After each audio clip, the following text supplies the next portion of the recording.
Well, build my gallows and build them high. Makes a long time climbing before I die. I want the chance that's bit in his eye. Well, he gave me bars, but I can see between to a dusty yard and a long gone green. They call that freedom, if you know what I mean. And I drown my sorrows, but the whiskey's gone. I'm sober as... Hello everybody, welcome to Longbangers. I'm Matty. I'm joined tonight by John as usual. John, how are you doing? I'm alright. How are you?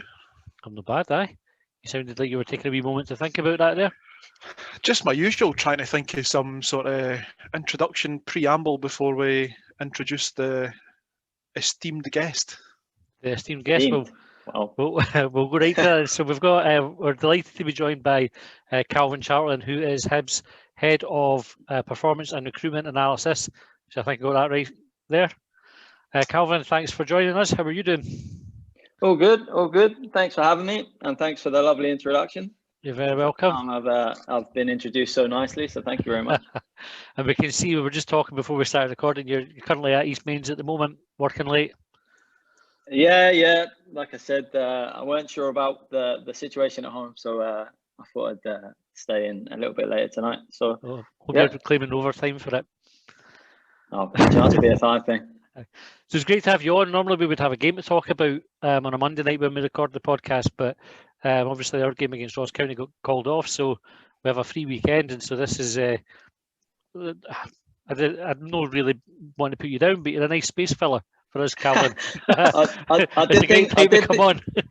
did think you must be struggling for guests, to be honest, for me to get the call up. But I was trying a few folk first, but you know, folk were washing their hair and all the rest of it, so give it a like. So Calvin, maybe start off and just tell us a bit about yourself. How did you wind up at Hibs?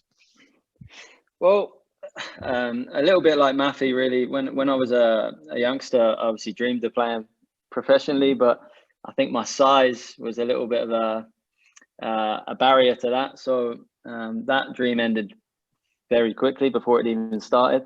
And then I went to uni, and in my last year of uni, I started sort of working part-time with Portsmouth, which is my hometown club. So I was just going in, supporting every couple of days, just helping out with the analysis in there, doing match days. I did that for a season while I finished my degree. And then at the end of that year, I actually took a year out, went traveling, and then while I was away, decided I was going to do a master's on coming back. So came back, did another sort of end of the season with Portsmouth, and then started my master's. So my master's was at Chichester University, so just down the road from me, and it included a placement opportunity. So I could have pretty much gone to any of the clubs across the South Coast. I chose to go to Southampton, which as a Portsmouth fan didn't really hold me in good stead with my family, I must admit, but it was a great opportunity to work at a well-respected club. And even with my sort of Derby bias, I realised how good an opportunity it was. So I was lucky enough to be given sort of a first team assistant analyst position there for the season. And then upon sort of completing my master's, it was open season really. So it was just waiting for jobs to come up, and Hibs was the first job that came up. Ross Wilson had just come into the sort of head of recruitment role at Southampton. So he knew George Craig from their time at Falkirk. So I spoke to him a little bit about the role, and he obviously had nothing but sort of good words to say about George and the club. So that was the first job I applied for. Came up the road for an interview with Graham, and then I had sort of a second interview with Graham and Alan Stubbs at the time. And yeah, I was offered the job. So I think in analysis there's very few opportunities, and they come around quite rarely. So it was something that I didn't hesitate at taking, obviously moving quite far away from sort of all my family and friends, but I didn't give it a second thought, and it's one of the best decisions I've made in my life. So so yeah, that's kind of the backstory to how I wound up in Edinburgh. So and I'm still here. They haven't got rid of me yet. So. Was your degree based in, like, specifically in football analysis, or was it just sport or data analysis in general? Yeah, so my undergrad was sports coaching and development, but I had a placement year in my third year at that degree. I went away to America for sort of 3 months of that, and then came back and worked in a college in Southampton, funny enough. And it was sort of 16 to 18-year-olds. So I don't know whether they knew I was from Portsmouth or they just didn't respect me. But I soon found out that my height kind of played a little bit of a problem in terms of respect with 16 to 18-year-olds, because I kind of looked younger than most of them. So that kind of swiftly took me out of taking the coaching route. So I sort of, from that moment, started to sort of look at other things I could be doing. And I've always had a passion for sort of statistics, to the point where during my undergrad, one of my lecturers actually told me that I couldn't do another statistical based research project because they were all stats based, and I needed to branch out. So that was the next logical step, really. And then, as I said, when I came back to do my master's was specifically in performance analysis. So yeah, that was very sort of applied in the fact that we only had university for 1 day a week, but the rest of the week was spent sort of full time in our club. So yeah, I was just too small to be a coach, apparently. And so John's a fan of a spreadsheet as well, John, aren't you?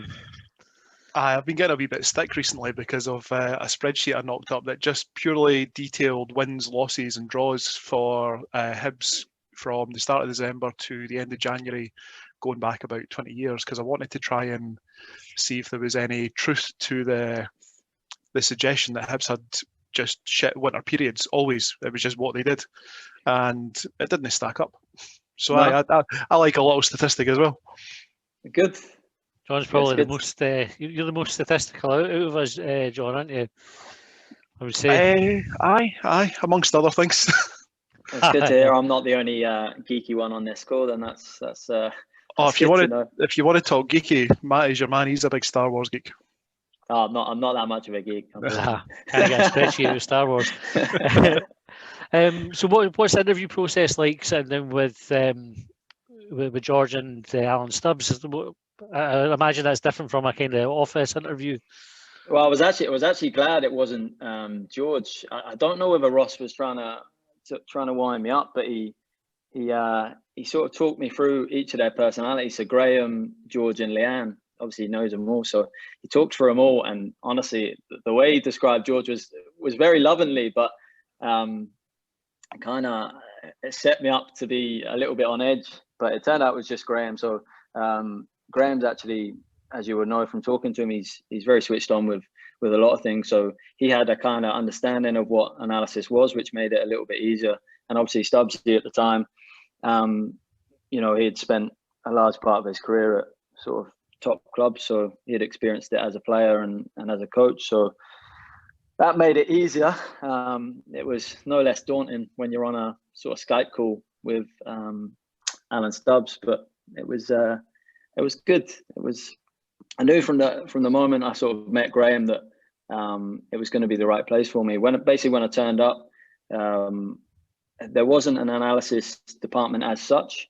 The guy before, Billy Bryson, was doing a fantastic job, but it wasn't sort of what Stubbsy recognised as performance analysis. So I basically was given a clean canvas just to go and build something, which, as a person coming into their first job, was quite exciting, really. But yeah, so the interview process was it was a little bit nerve-wracking. They threw a sort of on the spot spreadsheet task at me while I was up at HTC, which was nice. Graham asked me to run some numbers on a couple of players and pull together a sort of a graphic for the time the gaffer came back in from training, which was an interesting experience, but I must have done all right. So thankfully he liked something about me, which is why I'm still here. So yeah. Is that something you get involved in when Hibs have players come up to East Mains, maybe a signing target, someone that they're running through the fitness test? Are you able to do any analysis then that says this is their strengths, this is their weaknesses? We haven't really, to be honest, I've not really been part of the recruitment process up until pretty much coming back from COVID there this season. So with all the changes we had in the staff, it gave everyone sort of an opportunity to reset. And sort of Graham asked me to come across and work a little bit more with data, be a little bit smarter, and incorporate a little bit more data into the recruitment process. So it's not something that I've done previously. The guys have used data to sort of show targets how they might fit in within the league, or how they compare with other players of their position in the league. To try and highlight, you might be the best player in the league if you come and play for us.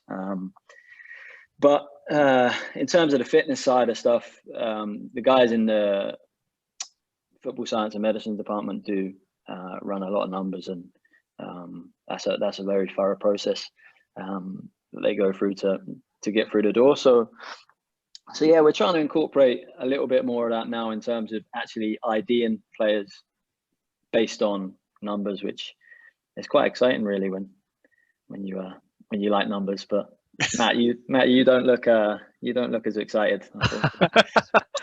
It's funny you say that. I like all that. I like the idea of it. But it's one of those things that's probably come on to talking about it a bit more, is how you translate the numbers into real life and evidence of it, or maybe the other way around. Because I was running a conversation through my head before we started, and one of the things that I thought data is brilliant for is either backing up or rubbishing a perception. It's like John did when he's talking about our Hibs shite after Christmas every year, and he builds a spreadsheet and says, well, actually the stats don't bear that out. Similarly, folk complain about us being boring this season, but we're, I think, third top team for chances, third top team for goals scored, second or first team for chances missed. So the stats that they back up, but probably it was all going so well until you said that last one. Well, I'm not sure if it's right either. I just remember reading it somewhere. But the idea of being able to sort of say, here's my perception and here's what the data tells us, and do the two match up. So I suppose, have you got any really good examples of where somebody's maybe been getting slaughtered and you can give them the confidence to say, right, you're getting a hard time, but you're doing a good job? There's probably two sides of using data, I think, that are important. The first one is understanding what numbers are important to you, and specifically for us, what numbers are important to our head coach and our coaches. Because at the end of the day, if we're giving back numbers based on a metric that they don't understand or don't feel is valuable, then we're not giving very good information. And then the second point of that is trying to take away any bias. So it's a little bit harder with our players because you know them, you have relationships with them. So there are some really, really good guys. I mean, I've killed myself there. the whole dressing room is great. So that side of it, does become a little bit hard when you've got to have sort of tougher conversations. But yeah, it's really just understanding the limitations to numbers as well. I don't think we're ever going to be a club that makes decisions based purely on numbers, but Ron has said that he wants to be making more evidence-based decisions. So for me, in terms of the role I've just moved into, that's great news, really, because a lot of my day-to-day work, sort of 75% of my week, will be head in numbers. So yeah, I guess they're the considerations, and there are some limitations in terms of what you can get numbers on as well. So Ron's been over to Lille and is quite friendly with the guys over there, and he's seen some of the assessment criteria they use in terms of assessing some of their signing targets. And they're able to use physical data, which is something that we can't use to assess sort of our target. So a lot of the metrics we're using are sort of technical metrics. So that probably leaves a gap. Graham spoke a little bit about the psychology of signing players. So there's that side of it, as understanding a new person coming to a new place. Is it going to be similar? You know, are the teams set up in the same way to what they're used to? There's tactical stuff.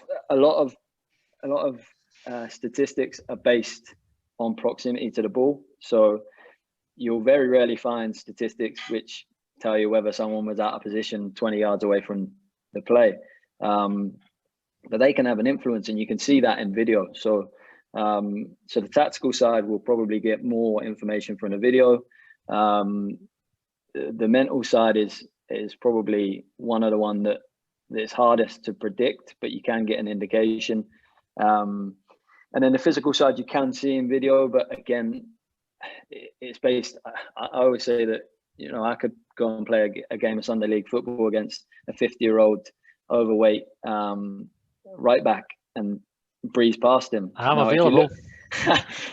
If you looked at that on video, I might look like the quickest player in the world, but I can assure you that's not my game. So so it's about understanding the context of what you're looking at as well, the context of the quality of the league. So yeah, I don't know if that's answered your question, but yeah, that's kind of where we're at with data and how we're trying to use it, and sort of some of the limitations that we've got there as well.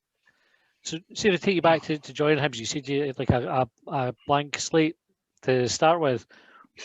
Where did you start, and what was your priority with it? My priority was actually getting out of the league. So my first season was the Scottish Cup season, which I'm thankful to this day. Yeah, I'm thankful to this. Well, you say that.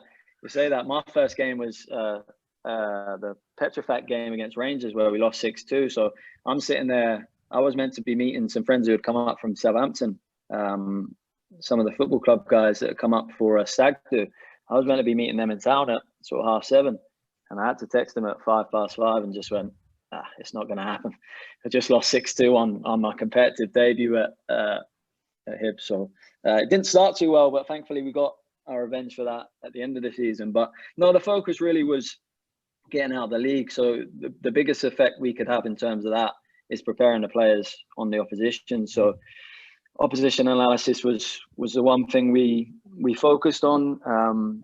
We brought in sort of an iBook, which was sort of an iPad dossier for the coaches, which had a combination of video, stats and text that they could just take away. And it was basically like an interactive match report for all of the last 4 or 6 games of that team. So building that, developing that under sort of the guidance of Stubbsy and John was the priority in that first season.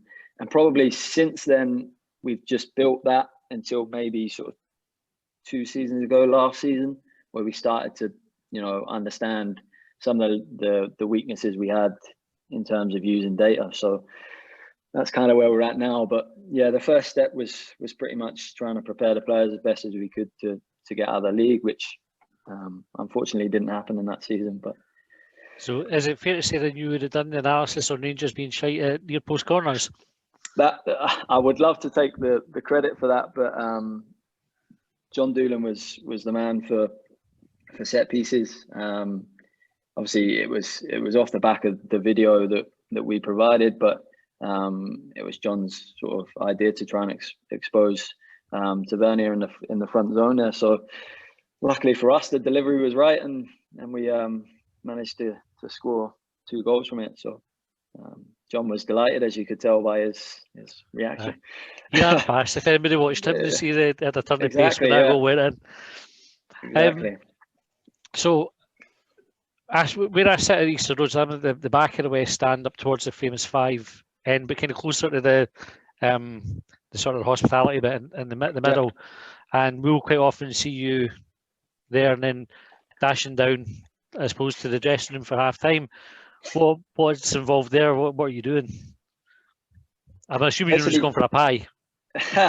Well, that's the running joke. But no, I'm normally bashing people out of the way or looking extremely rude, which I apologise to anyone that has felt the weight of my laptop on my way past. But no, basically I've got to go down the inner stairs and get to the dressing room as quickly as possible. So that actually doesn't happen now, not because of COVID, but because we actually now take a feed down in the dressing room. So Ewan, who's our new sort of first team and performance and recruitment analyst, sort of takes a feed just next to the manager's office. But the whole priority really is to get into the manager's office before he gets there, because he has about 2 minutes to either calm himself down or think through what he's gonna say. And sometimes that involves just double checking, you know, an event which has happened, and he just wants to make sure that what he thought he saw, he did see, which is kind of wise. There's some stats go around which I've not told any of the coaches, but the statistics are that they only recall 45% of key events accurately from a game. So if you take in that the thing you might be looking at isn't even a key event, i.e. a goal, the sort of accuracy of what he might recall that event to be might be lower than that. So it's just to basically reassure him that what he thinks he's seen, he has seen, or maybe to go over some tactical aspects which he's noted during the first half. So yeah, that's the whole sort of thing with trying to rush down the stairs and beat him in. So are you able? Sorry, Matt. No, I was just going to ask. Does that mean that you're able to provide the manager with real-time data from what's just happened in the first 45 minutes? Yeah, not so much. We do have data. Neil Lennon was a big one who liked to use numbers, just some basic numbers on shots and final third entries and stuff. But not so much using data, but yeah, using video. We're able to provide him with, you know, key events that have happened, well, any event basically. So during the game, Ewan will be coding. So we have a code window which has sort of about 50 events on it. So he'll code things from corners, shots, crosses, final third entries, penalty area entries, interceptions, you name it, he'll probably be coding it. So then the pressure comes is when the manager asks for something which isn't quite obvious to find, which is when a notepad and pen helps. But yeah, and then up in the stand, I'm still, at the moment for the home games, I'm still up in the stand. So I do a lot more philosophy-based stuff. So a lot of my coding will be based on our game plan. So yeah, that's kind of the thought process behind sort of getting down at halftime and the same at full time, really. So you mentioned a notepad and pen there. Have you ever been in the stand putting together some of your code and your laptop's crashed? I've not actually had that. I had one this season, actually earlier in the season, where I opened up our software and it told me that it had expired, which was lucky enough we had a second laptop which license seemed to be working, but yeah, that's probably the worst I've had, to be honest. I've not had a Macs are kind of reliable for a computer that never really gets switched off. It's still going strong. So thankfully I've not had that, but I do know of some people that have had that, and at the end of the day there's not an awful lot you can say other than, you know, sorry, I don't have it for you at half time. That's just the reality of technology sometimes. So thank God it's been nice to me so far, but I've got a feeling that you might have just I know, didn't say that. I was just thinking how nice it would be to be 40% right, even if we could hit 40% right when we were covering games on the podcast on a Monday, John.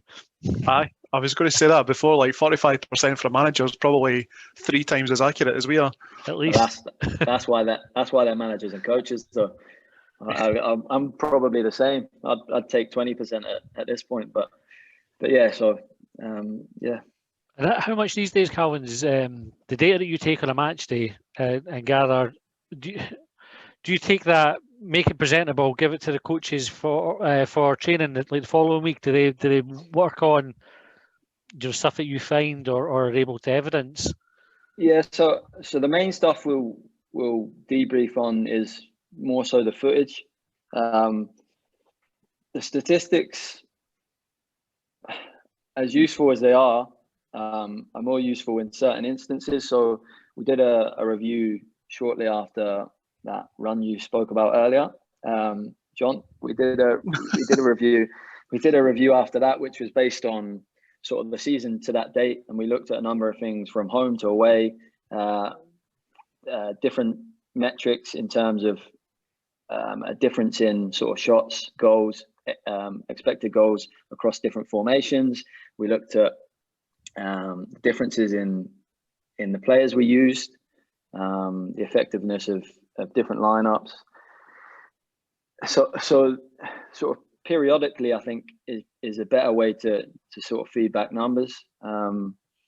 But we do use numbers, but yeah, more so video. So after the games, I'll provide the coaches with some of the themes that I've sort of coded, based around our game plan going into the game. And then every week we do a defensive unit meeting. So based just on sort of the relationship across the pitch and sort of up and down the pitch of the team. So obviously the centre backs and the defenders have a better view of the game. So they have that meeting taken by Potts every single after every single game. So that's generally about sort of 7 minutes, and then the team one is generally a little bit more focused, and that can be anything from sort of 5 to 10 minutes really.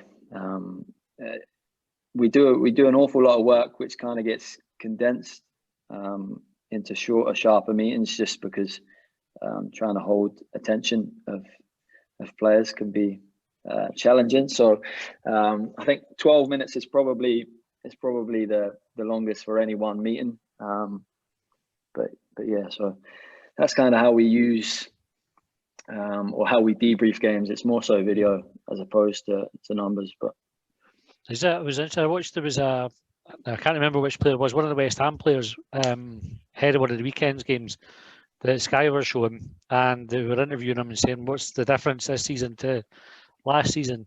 And he said at the start of the season, David Moyes had taken them in and said, here's, and they just looked like a load of numbers that they put up. So he said we were worst for distance covered, worst for passes, worst for interceptions, and just rattled through all these things. It's basically that we were shite was what he was saying, and yeah, it all kind of resolved not to be that bad.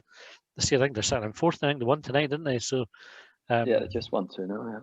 Yeah. So when I saw that and I knew this was coming up, I was curious as to kind of, are those sort of numbers that you would use to motivate players, or are players competitive with each other for the numbers?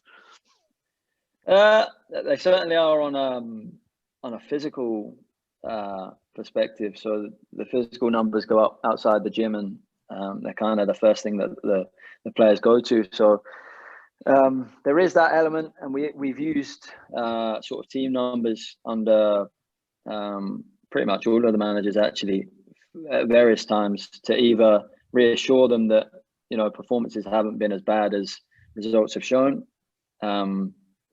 or to sort of give them sort of a kick up the backside. I'm going to avoid the swear word. I know you wanted me to swear there, but I told you I wasn't going to. So yeah, so we have used it, but I think the video is a little bit more impactful. Players don't trust what they can't see. So if you're able to show them exactly what you've told them happened, and it happened, then there's no gray area. A statistic, I think there's a little bit of leeway there for them to say, I don't trust the person that coded that, or there's a little bit more, a little bit less certainty around numbers. So video is generally the best tool, I think.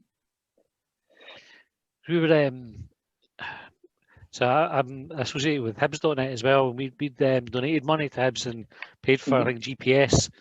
The bra things that the players wear. And I love you calling bras, by the way. What's that? Does everybody call them bras, by the way? I thought everybody did. Bras, yeah. Graham invited us down to HTC to do a talk on how that information is used. So all the GPS information, and Paul Heckenbottom was in charge at the time. He stayed back to do a bit of talk as well, and he was really keen on incorporating that into the training, and explained how it. What was it? He sort of said, like, which players that have put maximum effort in the training session, or which ones need topped up in their fitness and that kind of thing. Is that stuff that you're involved with?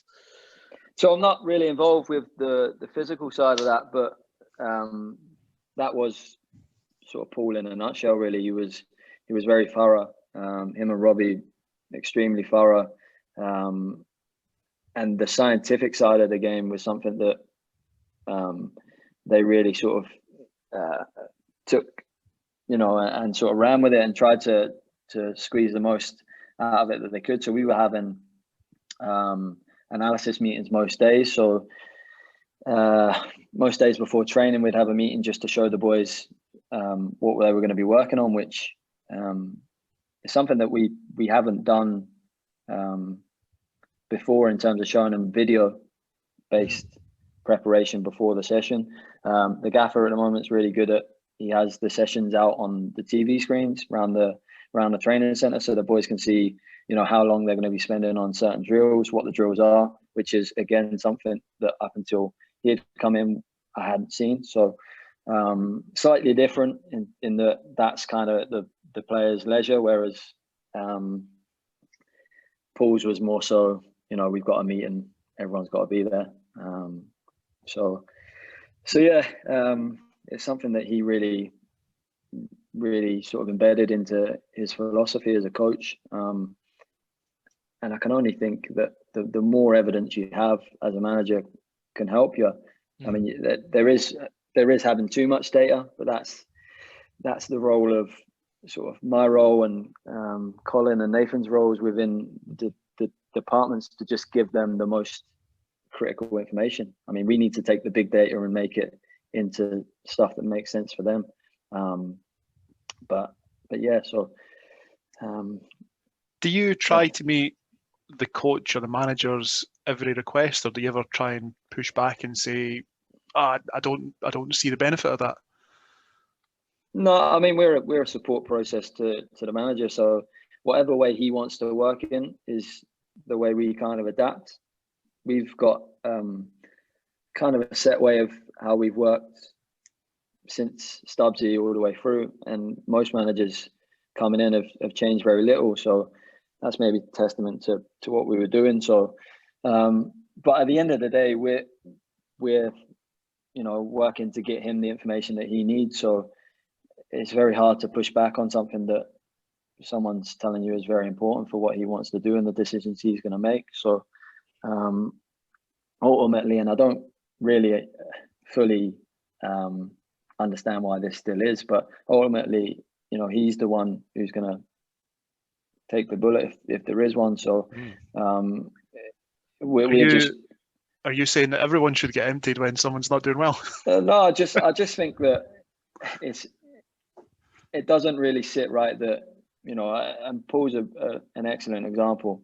A man that worked tirelessly, did all the right things in my opinion, and just things didn't work out. Chances didn't go in that maybe could have gone in or should have gone in, and ultimately he paid the price. And when you see someone that's worked that hard and then that many hours, it does affect you. And I think we all want to take the plaudits when the team's doing well. There should be an element that we all question what we're doing and the processes we're using and the support we gave the manager if we're not doing well. So I'm not trying to say that I want to be put under the same scrutiny, because I don't particularly. I'd prefer to stay away from the limelight. But yeah, I think there needs to be sort of an ownership of your performance as a department, as an individual. Can you, at the end of the day, look at yourself in the mirror and say you did everything you could for that coach? And I believe that everyone in this building is that. I mean, it's an incredible place to work with incredibly talented people, whom I think the club are extremely lucky to have. So, and I'm sort of lucky to work with. So I think everyone shares the same sort of ethos and work ethic. So, but yeah, that's all I meant really, is just, you know, have you done all you can for that person? Because at the end of the day, they're human beings, and you know, they're just like us. You know, I know that fans sometimes think that managers and players are sort of different, but they're not. They still have thoughts, they still have feelings, they still read things. I actually am one to, I do read things, and I think it's quite good. There are moments where I can't go on to Twitter after a game. The spell you were talking about, John, was probably my leanest spell in terms of screen time. So, but yeah, I think it's good to understand the thoughts and feelings of effectively the people that we're working for, because we all understand that we're just sort of custodians of your club, and we're just trying to do all we can to effectively make you happy. So, so yeah, I actually am one to hop onto Hibs.net every now and again and just get a feel for what people are saying. But yeah, there are some times where I avoid that. But yeah, probably. So just going back to that winter spell there. So the Hibs from the start of December to the end of January, it was comparable to when Neil Lennon was in charge, when we had that record points total. I think Neil Lennon had one more game and gained one more point. But obviously there was 3 games. I think it was Ross County, Livingston, and I want to say, was it Rangers as well? Rangers. We got beat by. yeah. So I think the Ross County game and the Livingston game in particular were the most disappointing ones, because I think a lot of people looked at them and thought, and myself included, and thought, you know, there's an opportunity for 4 to 6 points there, say. Yeah. Is there a plan in place, because those 2 teams we're going to come up against in the last 5 games before the league split? Do you get involved in any sort of plan or putting something together for the manager, or does he come to you and say, can you put a package together for me that shows where we can improve? Yeah, so effectively, when we play, when we get to this stage of the season and we've played teams once or twice, we use clips from previous games. Obviously, they become a little bit less effective depending on where you've played them, because teams change managers, teams change shapes. But effectively, they're the same players, and players are very sort of behaviorally, that they're very, you know, consistent, and they'll do the same things over and over again. So we do use clips from previous games, what we did well, what we didn't do too well. But you know, that just feeds into our normal meeting. So say we've highlighted a theme, how we think we can exploit Ross County, for instance, we'll show maybe some clips of other teams doing it in the last 4 or 5 games, exploiting them, and then we'll maybe, the last clip, because it's more impactful, will be us doing the same thing. I think it's important to probably note, just on those 2 games, they're obviously extremely disappointing, and I think everyone felt that. Certainly in our sort of goal setting leading up to it, it weren't sort of 2 results that we had planned to unfold like that. But in the 2 games previous against those 2 teams, we've arguably played pretty well. So the previous game against Livingston was obviously the 4-1 earlier in the season, and then the Ross County game, we missed some big chances early on, and then obviously just failed at the end to capitalise on 10 men, but effectively bossed that game in Dingwall. So you've almost got to take what happened with a little bit of a pinch of salt, and we debriefed on those games, what we didn't think we did well across a pattern of maybe 4 or 5 games, as opposed to just those 2 games. There was a few things leading up to that had happened in previous games, which happened even worse in those games, and therefore, you know, it is those little percents that if you do something wrong, I think someone said 3 mistakes and it's a goal. So, you know, if you're making more mistakes, you're probably going to concede more chances. And the Ross County one, I think, was a little bit strange in that I don't think there was an awful lot in the game. Livingston was really, really below par in terms of our performance level. Ross County was below par, but I don't think that, you know, they particularly played us off the pitch or created multiple chances. It was just, like I said, those little aspects, you know, the distances we had between our units, some of our reactions potentially were off in those games. But I think that ever since, you've seen the difference in the team. The manager's got a reaction in terms of what he's done with the shape of the team, what he's done with personnel. And I think there's a realisation that you're going to have those periods. Every team has those periods, like you said, John, as well, that, you know, that isn't something that's uncommon for us. It obviously doesn't make it any less disappointing, and we don't expect that to happen. But, you know, there's got to be a certain level of sort of context over the whole season, as opposed to, you know, that reaction of just 2 games or 3 games or however many you want to add up. But yeah, so just trying to put everything into sort of context across the season, I think, is important for us. And you mentioned the 67 points. That's kind of, the boys all along have been doing targets in sort of blocks, but within this department, we sort of set our own targets based on some of the research we've done. So our target for the season in terms of points, or the analysis target, was the same as that 67 season, because when the top 2 are a little bit further away in distance from the pack, 67 is probably going to be enough to get you 3rd place, which was the target. I mean, I think the average across the season since the inception of the 12-team league is 64, I think. But that ranges between teams have finished there with 56 points.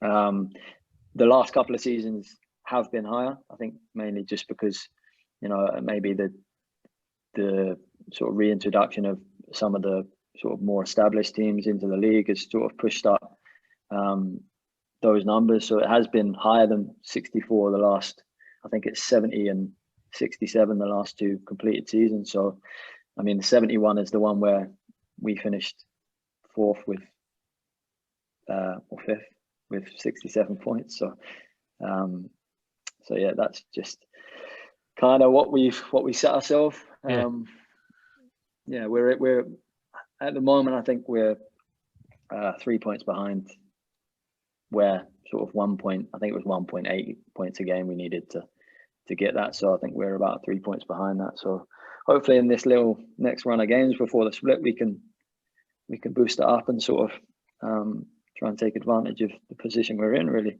Yeah, well, we'll come on to that in a minute. Just was going to ask you how your role specifically has evolved since you came in.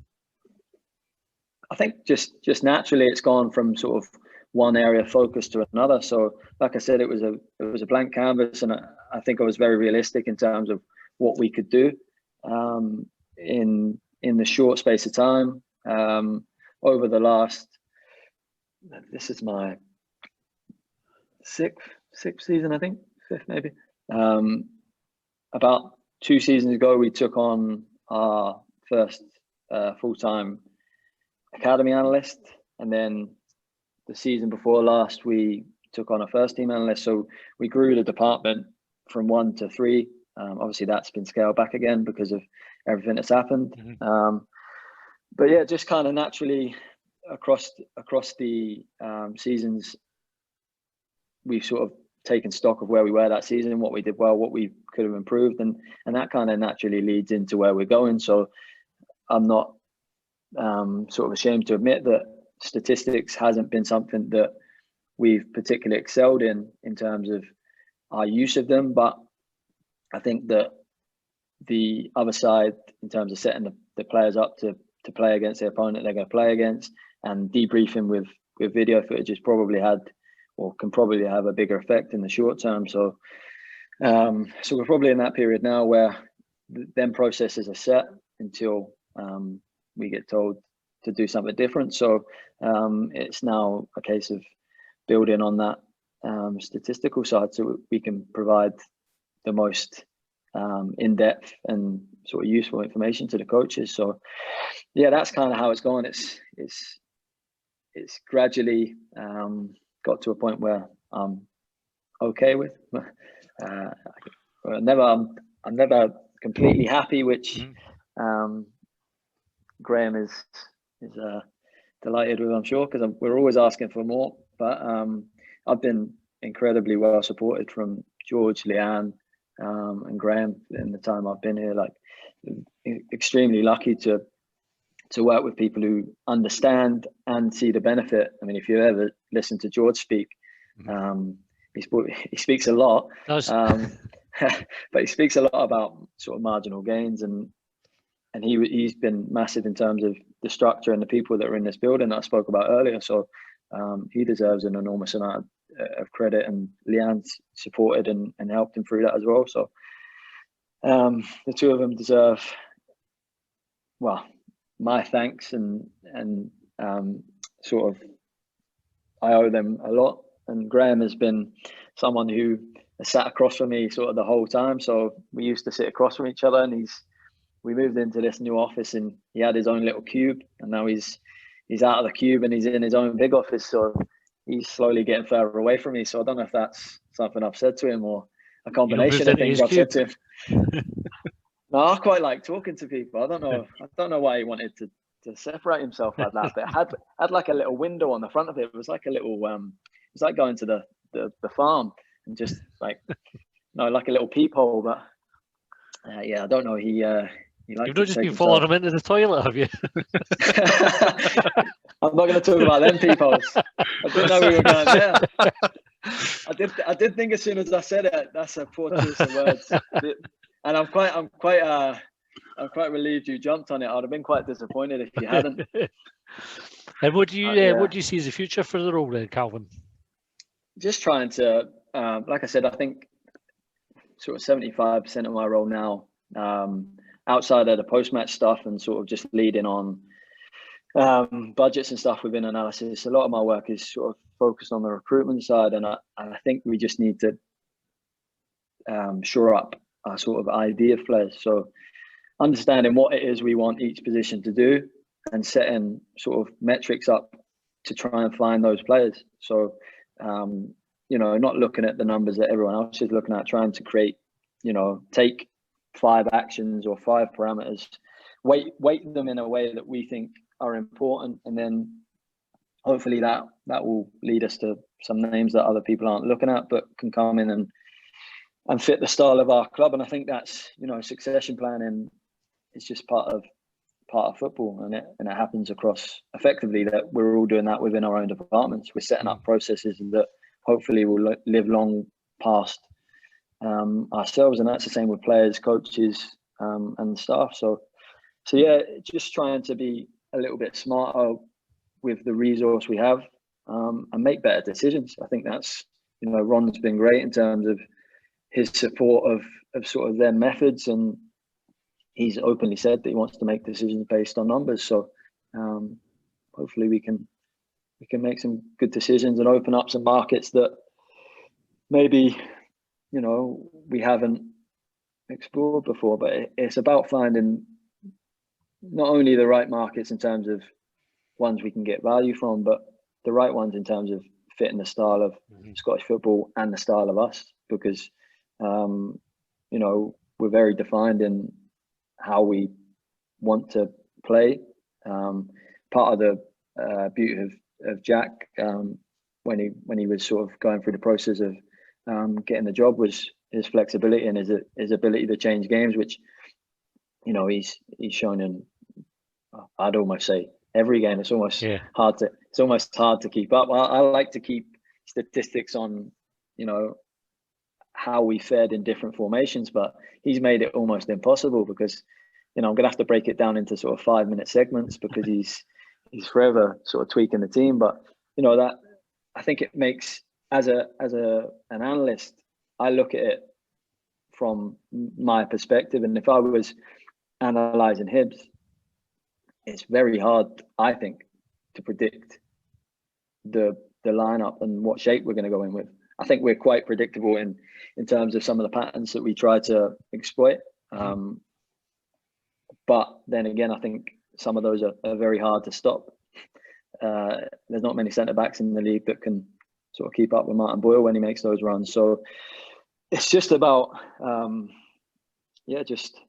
think that's one of the things that I've taken away from this season with the manager, is just how much of an effect he's had on game. Yeah, we'll move on for your role. And thanks for sharing that. We'll kind of look at what's next for Hibs anyway, and John, get your input on this as well. So we never had a game at the weekend, but we saw Aberdeen drop points to St Mirren, Livingston lose to Dundee United, and so by not playing, we still kind of came out in a better position than we went into the weekend. So, John, what's your thoughts on how the rest of the season is going to pan out? I think we talked about it a wee bit last week, and I was saying that we've got 5 games coming up before the split. I forget the order, but it was Ross County. Maybe I do remember the order. Ross County, Hamilton, Yep. Motherwell, St Johnstone. Yep. Who's the last one? Livingston. There you go. There you Full go. house. That was on his spreadsheet. It must have been. He's got it written down in front of him on the screen. He's just pretending he was remembering it. And I think we're currently on 49 points, and I'm looking at it, and I'm looking at those 5 games and thinking there is the possibility of a full house there of 15 points, which takes us up to 64, which takes us so close to that record points total. And I know, like, totally taking into account everything that you said before, and I completely agree that sometimes things just don't go your way. That's just football. You know, you know, with the best will in the world, with all the preparation, all the data, all the videos and the things that you mentioned, sometimes you're just going to lose. You know, with the best will in the world. But that's really sad, isn't it, when you say it like that? Yeah, it's just sometimes you hit the bar or whatever. That's what happens. Football, it's life, it's whatever you want to call it. But it's absolutely spot on, though. That. I don't really know if I have much of a point other than I'm really, really optimistic. I'd sent a message to a couple of mates at the weekend when I saw that St Johnstone and Celtic were drawn, and thinking, I said to them, if St Johnstone can hold Celtic to a draw and we can just, keep things ticking over as we are, second's not out of reach. And I still think that because, top 6 is confirmed, because we're doing really well at the moment, and hopefully this isn't the death knell for Hibs in the remaining games this season. But we're going to be there or thereabouts. Like, we remember vividly just a couple of years ago when Neil Lennon was in charge that I think we were maybe a corner away from going 4-0 up against Rangers and possibly winning. I think, was it 6-0 we needed to win by? Mm-hmm. We were a whisker away. And unlike some of the people that you've maybe seen on social media that you mentioned, Calvin, this season isn't anything like as bad as some people have painted. And I do think that there's the possibility of something really special happening towards the end of the season and the culmination of the season. That's just where I am. And I think that's probably where I will always be, because at the end of the day, I'm a Hibs fan, and I just want to see Hibs do well, regardless of who's in charge, regardless of who's playing. I just want the team to do well. That's where I am. That's not a question. That's just me. That's just my philosophy. Just where you're at. Well, we've won. Is it the last 3 we've won? Is it 9 points out of the last 9, or the last 2? 3 in a week it was, wasn't it? We won 3 in a row. Yeah. Couldn't you tell the last time we went 8 in a row though, John? With wins. Don't put a dampener on it. But that's what happens when I get carried away. I think when was the last time Hibs won 8 games in a row? But then Livy did it, did they know? So if Livy can do it, we can do it. So even, I think back to that Neil Lennon season and the way that things changed from Christmas and the players that we let go and the players that we brought in. And I want to say that we were, with the exception of the Hearts game, we were unbeaten for the Hearts game at Tynecastle. I think we were unbeaten from Christmas to the end of the year. To the end of the season. Until the split, I think. Oh, sorry. I think we lost in the split, did we not? Maybe it was a split. Maybe I'm misremembering. But even if we don't win the games that I'm talking about, even if we don't take maximum... Sorry, you are right. That was in the split, wasn't it? The Hearts game was in the split. Yeah, aye, because I think if we'd won the Hearts game, we were in a really good position, and then Kilmarnock and Rangers kind of took care of themselves. So I think one of the hallmarks that Neil Lennon had as well, as much as we won more games than we drew, especially in the Championship, when other teams were dropping points, Hibs were picking up points. And I think that's become a little bit of... I think we've started to show that again this year, but especially after that kind of dodgy 3-defeat spell.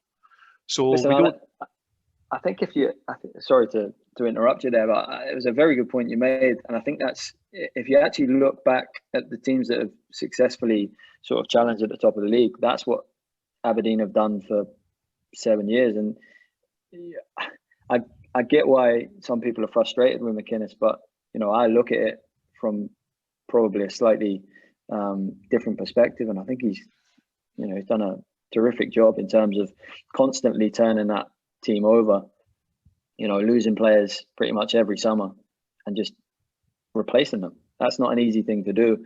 And, they're a team that when you look out for their results, which I unashamedly, I would like to sit in this position and go, I don't look at other teams' results. But when you get to this point of the season, you do.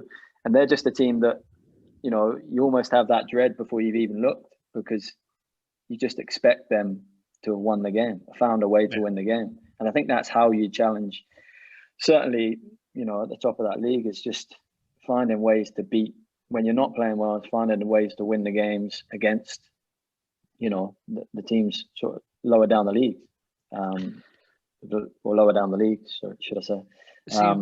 See, when you're looking at a team like Aberdeen from an analyst's point of view, so I know when I watch Aberdeen, and I didn't mind saying it, I hate watching them. Hate when they play Hibs, hate the style of play. They're very, very effective. Are there teams that you think, I wish we weren't having to analyse this bunch this week? I wish it was, this team or that team that are, better to watch? There are games that I wish I hadn't watched in my career. But I'm not gonna name them. I'm not gonna disclose what they are. But yeah, no, there's certainly teams that are, and this is a conversation that I've had with the manager. Is just, it's almost easier for us to prepare for games against Celtic and Rangers, because, or certainly Rangers this season, because they do the same thing. They do it extremely well, but they do the same thing every single game. And, that is almost, it's easier for us to prepare. It's not easier for us to win the game, but if we're 90% sure of, the way they're going to set up, the players that are going to play, and how they're going to try and exploit us, and, how they get joy against most teams, we're 90% there of our job. Sometimes we'll analyze a team that aren't so predictable, and 30% of what we fed back, a certain player that we fed back on doesn't play, or they change one of their forwards, which completely changes the way they play the game. Although we would have covered that to a certain degree, if they've played that forward for the last 4 games, it's safe to assume that they're probably going to play him again. So yeah, I've taken it away from actually naming a team, as you can tell. But there's teams that, and I don't, for the last 2 seasons, I haven't done much of the sort of opposition stuff apart from the start of this season, up until, unfortunately, the Hearts game. But yeah, like, there are teams that, or games certainly, that, and sometimes the weather dictates it. Sometimes the weather does make it a horrible game to watch, regardless of what the 2 teams try and do. I mean, I watched the Aberdeen game on Saturday, and to be fair, St Mirren got the ball down and played some nice stuff. There wasn't an awful lot of action in terms of at either end of the pitch, but it was. I mean, there was a moment where Joe Lewis took about 4 minutes to take a free kick, because he kept putting the ball down there, kept just rolling off, just because of the amount of wind. So, but yeah, that was about the same amount of time as Jamie Langfield took to take a goal kick. 1-0 up. Standard. Sure, we've joked about it on the podcast before, but referees should be allowed to do like a negative injury time where they take time off if the game's shite. You know, like, this is terrible. Let's just go home. 3 minutes up, minus 3 minutes, going to finish 8-7. That's everybody a favour. When a game's done and they decide to add 5 minutes on a sink, I need for that. No, there's no need. Right, we'll wrap up. So very quickly, prediction for who we're playing Saturday. Motherwell on Saturday, is it? Hamilton, and then Motherwell. I can't remember now. You rattled it off, John. You got it on your spreadsheet. It's Hamilton. No, honestly, I've got a notebook, but I don't have the fixtures. I know I did have them written down. Where are they? It's Hamilton and Motherwell. Hamilton, Motherwell. So, John, take for your prediction for Hamilton and where we'll finish in the season, and I'll get the same for you, Calvin. Hamilton have started picking up results again, as they tend to do at this stage of the season. So I'm still going to go for an optimistic 2-0 at Hibs, and I'm going to say that Hibs will finish very close to second, if not second. So I think we're running the game for a second, John. I think Celtic's leads too much, and they're winning again. I think we'll finish third. I think we'll beat Hamilton as well. Calvin? I'm gonna go a home win as well, and hopefully third place. I think if we can finish this next 5-game spell positively, then it sets us up perfectly going into what should be an exciting 5 games. Hopefully in the split. So third, I think, gets us guaranteed European football at Christmas. I've been reading as well. Yeah, I've done some looking into the formats of them 2 competitions, and honestly, you need a degree to even figure it out. So, but yeah, I have heard that it guarantees sort of European football into after Christmas. So that's the aim. Nice. Hopefully we can get the Scottish Cup on as well and give ourselves another shot, but I'm not too confident that we're going to manage to do that. So doesn't look like it, does it? Well, Calvin, thanks very much for taking time out your evening and going home late tonight. We've really appreciate it. It's been good having you on. I hope I didn't bore you too much. But, no. And sorry for avoiding the swear word. I kind of regret it now. I kind of wish I'd chuck one in there. But well, it's funny you said that. I'd asked a couple of folks, said you were coming on, just a couple of friends, and said, you got anything you want me to ask? And so somebody said ask about Southampton. We sort of had mentioned Southampton already. And then one of my mates said, ask the Susan Boyle question, which was, I know you don't need to answer it, but one of the very early episodes that we did, we asked people to send in questions, and the question came in, and it was, I'll try to remember it. Would you rather be bummed by a gorilla or finger Susan Boyle? He said, ask him that, and then ask what analysis he would do to make his decision. So, be grateful we'll not ask you to answer it. I'm gonna politely decline answering that one. I was going to say that normally when we get someone from Hibs on, we're on our best behaviour, but you've just blown that out of the water, Matty. Well, it's the end of the podcast. We get away with it. You manage an hour, but you got to give the fans what they want. So, exactly. Well done. Right. Well, they might listen to the last 5 minutes now. Well, the challenge for you now is Graham's episode when we did it got a couple of thousand listens, so you need to promote it for us. So you need to try and beat Graham's one. By the way, let me tell you, I listened to that, and he interviewed me, and I'm telling you now, he didn't have hair 5 years ago.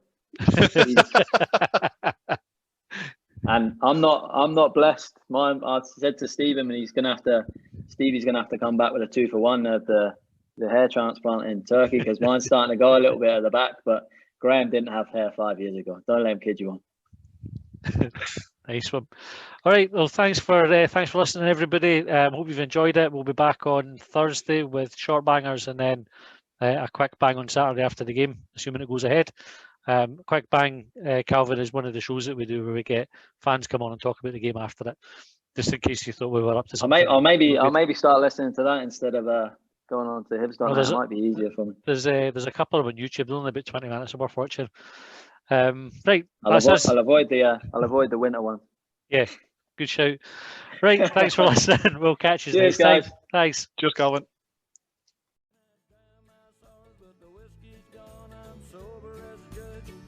as a bone on the dry county line I pledged upon. Well, they trailed me down when I broke free. I drank all the whiskey in Tennessee. I don't drink water no